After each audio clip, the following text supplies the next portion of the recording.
Hi hello, ಇವತ್ತಿನ Bigg Boss update ಏನು ಅಂತ ಈ ಒಂದು ವಿಡಿಯೋದಲ್ಲಿ ನಿಮಗೆ ತಿಳಿಸ್ತಾ ಹೋಗ್ತೀನಿ. ಬಿಗ್ ಬಾಸ್ ಕನ್ನಡ ಸೀಸನ್ 11ರ ಟಿಕೆಟ್ ಟು ಫಿನಾಲೆ ಟಾಸ್ಕ್ ಕೊನೆಗೊಂಡಿದೆ. ಇದರಲ್ಲಿ ಯಾರು ಊಹಿಸಿರದ ಸ್ಪರ್ಧಿ ಗೆದ್ದು ಮೊದಲ ಫೈನಲಿಸ್ಟ್ ಆಗಿದ್ದಾರೆ. ಇನ್ನು ಫಿನಾಲೆ ಟಿಕೆಟ್ ಗೆದ್ದಿರುವ ಈ ಸ್ಪರ್ಧಿ ನೇರವಾಗಿ ಫಿನಾಲೆಗೆ ಎಂಟ್ರಿ ಕೊಟ್ಟಿದ್ದಾರೆ. ಎಸ್, ಯಾರು ಕೂಡ ಊಹಿಸದೇ ಇರುವಂತಹ ಸ್ಪರ್ಧಿ ಫಿನಾಲೆಗೆ ಎಂಟ್ರಿ ಕೊಟ್ಟಿರುವಂತದ್ದು ಅವರ ಫ್ಯಾನ್ಸ್ಗೆ ಸಿಕ್ಕಾಪಟ್ಟೆ ಖುಷಿಯಾಗಿದೆ. ಇನ್ನು ಈ ವಾರ ಪೂರ್ತಿ ಬಿಗ್ ಬಾಸ್ ಸರಣಿ ಟಾಸ್ಕ್ಗಳನ್ನ ನೀಡಿದ್ರು. ಈ ಎಲ್ಲಾ ಟಾಸ್ಕ್ಗಳ ಬಳಿಕ ಅಂತಿಮವಾಗಿ ಹನುಮಂತ, ಭವ್ಯ ಗೌಡ, ತ್ರಿವಿಕ್ರಮ್ ಮತ್ತು ರಜತ್ಗೆ ಟಿಕೆಟ್ ಟು ಫಿನಾಲೆ ಟಾಸ್ಕ್ ಆಡೋಕೆ ಆಯ್ಕೆಯಾಗ್ತಾರೆ. ಇನ್ನು ಈ ನಾಲ್ವರು ಈಗ ಟಿಕೆಟ್ ಟು ಫಿನಾಲೆಗೆ ಟಿಕೆಟ್ ಪಡೆದು ಮೊದಲ ಫೈನಲಿಸ್ಟ್ ಆಗಿದ್ದಾರೆ. ಇನ್ನು ಟಿಕೆಟ್ ಟು ಫಿನಾಲೆ ಟಾಸ್ಕ್ ತುಂಬಾನೇ ಟಫ್ ಆಗಿತ್ತು. ಇನ್ನು ಈ ಒಂದು ಟಾಸ್ಕ್ ಅನ್ನ ಮಾಡುವಾಗ ಸಾಕಷ್ಟು ರೀತಿಯಾದಂತಹ ಕಷ್ಟಗಳನ್ನ ಸ್ಪರ್ಧಿಗಳು ಪಟ್ಟಿದ್ರು. ಯಾರು ವಿನ್ ಆಗ್ತಾರೆ ಅನ್ನುವಂತ ಒಂದಿಷ್ಟು ಪೈಪೋಟಿ ಕೂಡ ಇತ್ತು. ಇನ್ನು ಫಿನಾಲೆ ಟಿಕೆಟ್ ಕೊಡಲು ಅದಿತಿ ಪ್ರಭುದೇವ ಹಾಗೂ ಶರಣ್ ಬಿಗ್ ಬಾಸ್ ಮನೆಗೆ ಎಂಟ್ರಿ ಕೊಟ್ಟಿದ್ರು. ಇನ್ನು ಅದಿತಿ ಪ್ರಭುದೇವ ಹಾಗೂ ಶರಣ್ ಚೂಮಂತರ ಸಿನಿಮಾದ ಪ್ರಚಾರಕ್ಕಾಗಿ ಬಂದಿದ್ದು. ಇನ್ನು ಟಾಸ್ಕ್ಗೆ ಈ ಸ್ಪರ್ಧೆಗೆ ಫಿನಾಲೆ ಟಿಕೆಟ್ ಕೊಟ್ಟು ಅಭಿನಂದನೆ ಮಾಡಿದ್ದಾರೆ. ಎಸ್, ಎಲ್ಲರೂ ಕೂಡ ವೀಕ್ಷಣೆ ಮಾಡ್ತಾ ಇದ್ರು, ಯಾರಿಗೆ ಸಿಗ್ಬೋದಪ್ಪ ಫಿನಾಲೆ ಟಿಕೆಟ್ ಅಂತ. ಸೊ ಹಾಗಾಗಿ ಹನುಮಂತಗೆ ಫಿನಾಲೆ ಟಿಕೆಟ್ ಸಿಕ್ಬಿಟ್ಟಿದೆ.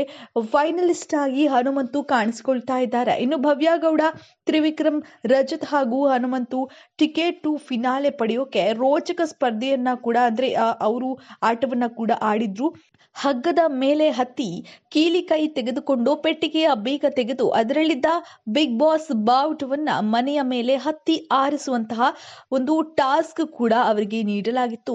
ಭವ್ಯ ಮೊದಲನೆಯ ಸ್ಪರ್ಧಿಯಾಗಿ ಉತ್ತಮವಾಗಿ ಆಟವನ್ನ ಆಡ್ತಾರೆ. ತಮ್ಮ ಟಾಸ್ಕ್ ಅನ್ನ 3.18 ನಿಮಿಷದಲ್ಲಿ ಮುಗಿಸ್ತಾರೆ. ಇನ್ನು ರಜತ್ ಅವರು ಟಾಸ್ಕ್ ಮುಗಿಸೋಕೆ 3.20 ನಿಮಿಷವನ್ನ ತೆಗೆದುಕೊಳ್ತಾರೆ. ಇನ್ನು ಬಳಿಕ ತ್ರಿವಿಕ್ರಮ್ ಅವರು 2 ನಿಮಿಷ 29 ಸೆಕೆಂಡ್ನಲ್ಲಿ ಟಾಸ್ಕ್ ಅನ್ನ ಮುಗಿಸ್ತಾರೆ.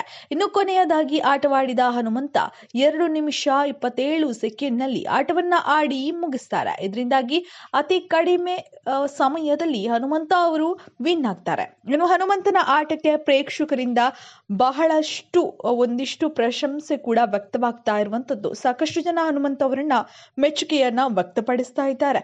ಇನ್ನು ಹನುಮಂತ ಸೋಲು ಗೆಲುವಿನ ಬಗ್ಗೆ ತಲೆ ಕೆಡಿಸಿಕೊಳ್ಳದೆ ತನ್ನ ಆಟವನ್ನ ಆಡುವುದು, ಆತನ ಮುಗ್ಧತೆಯನ್ನ ಹಾಗೆ ಉಳಿಸಿಕೊಂಡಿರುವುದು ಸಾಕಷ್ಟು ಜನ ಇಷ್ಟಪಡೋಕೆ ಕಾರಣವಾಗಿದೆ. ಇನ್ನು ಬಿಗ್ ಬಾಸ್ 11ರ ಕೊನೆಯ ಕ್ಯಾಪ್ಟನ್ ಆಗಿ ಹನುಮಂತ ಆಯ್ಕೆಯಾಗಿದ್ದಾರೆ. ಫಿನಾಲೆ ಟಿಕೆಟ್ ಪಡೆದವರಿಗೆ ಕ್ಯಾಪ್ಟನ್ ಅಧಿಕಾರ ಸಿಗಲಿದೆ ಎಂದು ಬಿಗ್ ಬಾಸ್ ಘೋಷಣೆಯನ್ನ ಮಾಡಿದ್ರು. ಕೊನೆಯ ವಾರದ ಕ್ಯಾಪ್ಟನ್ ಆಗಿರುವ ಹನುಮಂತ ಬಿಗ್ ಬಾಸ್ ಮನೆಯ ಸ್ಪರ್ಧಿಗಳನ್ನ ಯಾವ ರೀತಿ ನಡೆಸಿಕೊಳ್ಳುತ್ತಾರೆ ಎನ್ನುವುದನ್ನ ನೋಡಬೇಕಿದೆ.